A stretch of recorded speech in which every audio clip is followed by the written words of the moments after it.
Hi guys, मेरे YouTube channel IQ24 classes में एक बार फिर से आप सभी लोगों का स्वागत है। मैं आपके लिए एक नया वीडियो लेके आया हूं और ये है अपूर्ण वर्गमूल। अंग्रेजी में कहते हैं नॉन परफेक्ट स्क्वायर रूट।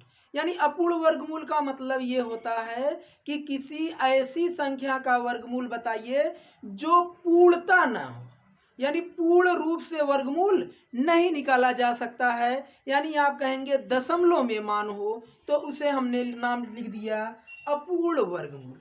तो अब हम लोग सीखते हैं, तो हमें क्या करना है, ऐसी संख्या को दो भागों में तोड़ना है। कितने भागों में तोड़ना है? दो। पहला वाला भाग पूर्ण वर्गमूल होना चाहिए और दूसरे वाले भाग से हमें मतलब नहीं है, पहला वाला भाग पूर्ण वर्ग होना चाहिए।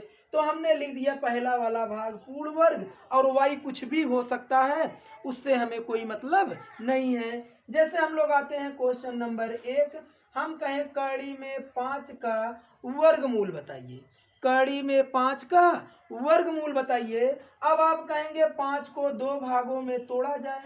कितने भागों में तोड़ा जाए? दो। पहला तो वर्ग के रूप में होना चाहिए, तो आप कहेंगे वर्ग वाली संख्या हमारी 5 के निकटतम 4 है। बोलो 4 हो जाएगा। अब या तो यहाँ प्लस होगा या तो माइनस। आप समझ गए होंगे 4 से 5 ले जाने के लिए आपको प्लस करना है, तो आपने 4 में 1 जोड़ दिया, कितना हो गया? 5 हो गया। इसको दो भागों में तोड़ दीजिए।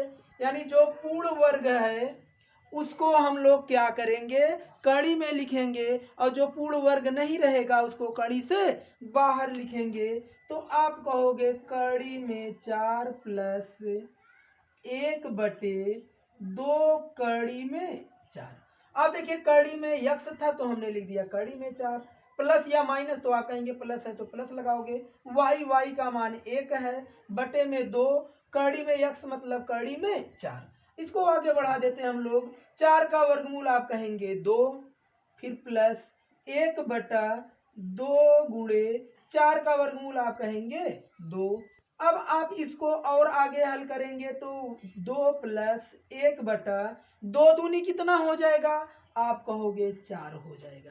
कितना हो गया? 4। अब आपको पता है यहाँ तिरिया गुणा कर दिया जाए, इसका बटे कुछ नहीं है तो 1 बना दीजिए। कहोगे 4 दूनी 8, कहोगे 4 दूनी 8 प्लस 1 एकन्नम 1 बटे 4 एकम 4, ये बन जाएगा 8 और 1 जोड़कर 9/4। अब हमें 4 से भाग देना है 9 में, तो आओ हम लोग 9 में भाग दे दें। कितने से? 4 से। आप कहोगे 4 दूना 8, तो 9 में से 8 घटा दोगे, कितना आ जाएगा? 1। अब आप कहेंगे 4 का भाग 1 में जाएगा नहीं, दशमलव बढ़ा के हम लोग क्या करें, 0 उतार लें। अब आप कहेंगे 4 दूनी 8, तो 10 में से 8 घटा दोगे, आपको मिल जाएगा 2। अब उसके बाद हम लोग दशमलव बढ़ाए हैं, फिर 0 उतार लेंगे। आप कहोगे 4 पंचे 20, यानी पूरा पूरा कट जाएगा। तो जब हम लोग 4 से 9 में भाग देते हैं तो 2.25 आता है, और यही हमारा हो जाएगा आंसर। यानी कड़ी में 5 का वर्गमूल आप बता सकते हो 2.25।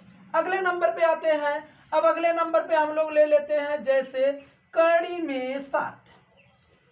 क्वेश्चन नंबर 2 हम लोग ले लेते हैं कड़ी में 7। अब आप बताइए कड़ी में 7 को कितने भागों में तोड़ोगे, तो आप कहोगे 2 भागों में। अब निकटतम कोई वर्ग संख्या ले लीजिए। आप कहोगे निकटतम वर्ग संख्या, तो आप कहेंगे 3 त्रिका 9। अब आप कहेंगे 9 से हमें 7 बनाना है, तो प्लस किया जाए कि माइनस किया जाए, तो आप कहेंगे माइनस कर दिया जाए। कितना माइनस कर दिया जाए? आप कहोगे 2 माइनस कर दिया जाए। अब उसके बाद हम लोग करेंगे क्या, पूर्ण वर्ग वाली संख्या को कड़ी में, बिना पूर्ण वर्ग वाली संख्या को कड़ी से बाहर। अब आप लिख दोगे इसको कड़ी में 9 माइनस 2 है तो लिख दोगे 2 बटे में 2, बटे में 2 होता है तो लिख देंगे 2 कड़ी में पूर्ण वर्ग संख्या हमारी क्या है? आप कहेंगे 9 है। तो इसको हल करेंगे, 9 का वर्गमूल आप कहेंगे 3 हो जाएगा, माइनस 2 से तो 2 कट जाएगा, इसका मतलब ऊपर 1 बचेगा, और नीचे 9 का वर्गमूल आप कहेंगे कितना हो जाएगा, 3 हो जाएगा। फिर आपको वही तिरिया गुणा करना है। अब आप तिरिया गुणा फटाक से कर दीजिए।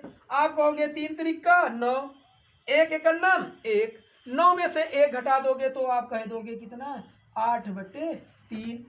अब 3 से भाग देना है 8 में, तो यहाँ भाग दे लीजिए। 3 से भाग देंगे हम लोग 8 में, तो आप कहोगे 3 दूनी 6, 8 में से 6 घटा दोगे तो 2 आ जाएगा। दशमलव बढ़ा लोगे, 0 उतार लोगे, फिर कहोगे 3 छक्के 18। अब 20 में से 18 घटा दोगे 2 आ जाएगा, फिर दशमलव बढ़ा के 0 उतार लेना, फिर आप कहेंगे 3 छक्के 18, यानी फिर आपको आ जाएगा 2, यानी दशमलव के केवल 2 अंक तक भाग देना है। कितने अंक तक देना है, 2 अंक तक। तो अब आप बताइए 3 से 8 में भाग देने पर हमें कितना मिल सकता है, 2.66 कोष्टक में लिख देना लगभग, क्योंकि ये पूर्णतः करेक्ट मान नहीं होता है, लगभग 2.66 आएगा। अब आप किसी भी बड़ी से बड़ी अपूर्ण वर्गमूल संख्या को दशमलव में भी निकाल सकते हैं। अब आपका परीक्षा में कोई वर्गमूल से प्रश्न छूटेगा नहीं। अब हमें उम्मीद है कि आप परीक्षा में अच्छा करके आएंगे। जय हिंद।